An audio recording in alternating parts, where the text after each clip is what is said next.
महत्वपूर्ण निर्णयों में पहला निर्णय छत्तीसगढ़ की 6वीं विधानसभा के द्वितीय सत्र जो फरवरी मार्च 2024 हेतु राज्यपाल के अभिभाषण के प्रारूप का अनुमोदन किया गया।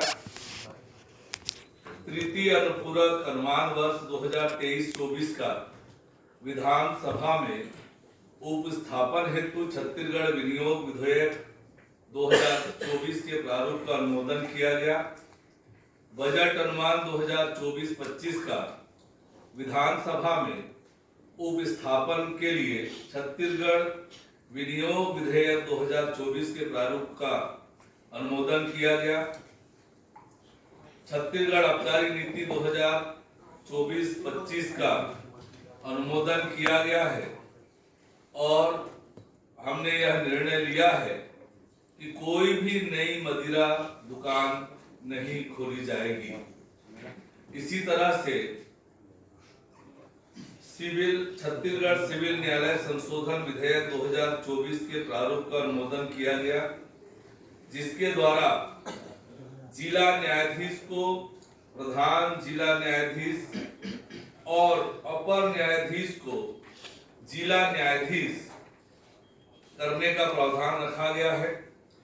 इसी तरह व्यवहार न्यायाधीश प्रथम वर्ग को व्यवहार न्यायाधीश वरिष्ठ श्रेणी तथा व्यवहार न्यायाधीश द्वितीय वर्ग को व्यवहार न्यायाधीश कनिष्ठ श्रेणी तथा जिला न्यायालय को प्रधान जिला न्यायालय से प्रतिस्थापित करने का प्रावधान रखा गया है।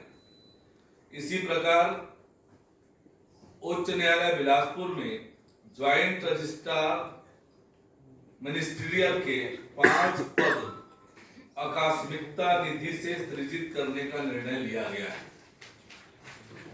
आज के ये प्रमुख निर्णय है जो मंत्रिमंडल की बैठक में लिया गया।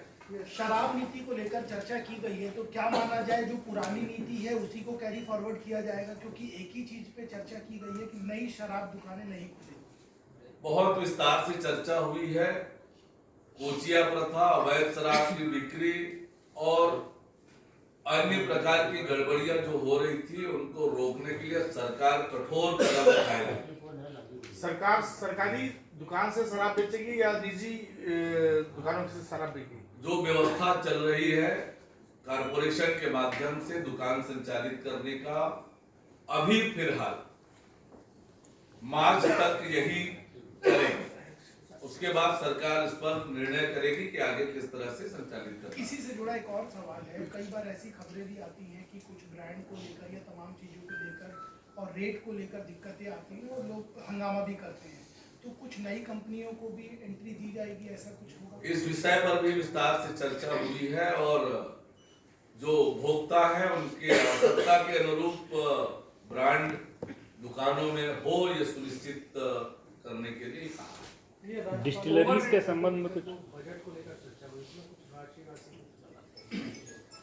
वो तो आज वो फिगर वो बातें नहीं बताई जा सकती, वो विधानसभा में ही घोषित होती है, गोपनीय प्रवृत्ति की होती है। बजट को कैबिनेट में जोड़ेंगे? हाँ, बजट की डेट आप आएगी और बताएंगे, निश्चित करेंगे।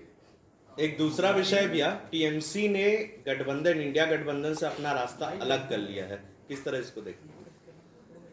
हम शुरू से इस बात को कह रहे थे कि ये घमंडिया गठबंधन है, बेमेल गठबंधन है और कोई इधर जा रहा है, कोई उधर जा रहा है, कोई प्रदेश में आपस में लड़ते हैं, केंद्र में गठबंधन करते हैं, तो ये ज्यादा दिन चलने वाला गठबंधन नहीं है, ये हम शुरू से कहते रहे। ये जल जीवन मिशन के कई सारे कार्य निरस्त कर दिए गए हैं, क्या क्या खामियां थी?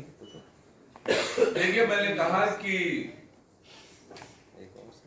लोक स्वास्थ्य यांत्रिकी विभाग की बैठक में बहुत स्पष्ट रूप से निर्देश दिया था कि सारे के सभी सारे काम नियमानुसार हो, किसी तरह की गड़बड़ी ना हो और गुणवत्ता युक्त काम सुनिश्चित करने के लिए निर्देशित किया है। उसी के अनुक्रम में ये आदेश। डीएमएफ को लेकर के कोई नई गाइडलाइन बनाई जा रही है? डीएमएफ को लेकर आज कोई चर्चा नहीं हुई है, लेकिन डीएमएफ के फंड का बंदरबाट ना हो, दुरुपयोग ना हो, ये सुनिश्चित हम करेंगे। कुछ देर पहले भूपेश बघेल का एक बयान आया है जो धीरेन्द्र शास्त्री धर्मांतरण को लेकर चर्चा करें। उन्होंने कहा अब तो इनकी सरकार है, तो अब इनको खुद असेसमेंट करना चाहिए कि कितना धर्मांतरण आखिर उस समय हुआ था और कितना धर्मांतरण अब हो रहा है। धर्मांतरण को लेकर हमारी सरकार गंभीर है। धर्मांतरण रोकने के लिए हर तरह की कार्रवाई हम करेंगे।